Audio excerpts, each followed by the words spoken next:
தலைப்பாகை அணிந்துள்ள ஒவ்வொருவரையும் காலிஸ்தான் பிரிவினைவாதிகள் என பாஜக கருதுவதாக மேற்குவங்க முதலமைச்சர் மம்தா பானர்ஜி குற்றம் சாட்டினார்.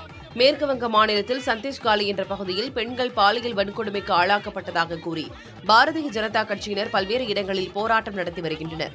இந்நிலையில் பாதுகாப்பு பணியில் டர்பன் அணிந்திருந்த சீக்கிய காவலரை பாஜக எம்எல்ஏ காலிஸ்தான் தீவிரவாதி என கூறிய வீடியோவை எக்ஸ் தளத்தில் பதிவிட்டு மம்தா கண்டனம் தெரிவித்திருக்கிறார்.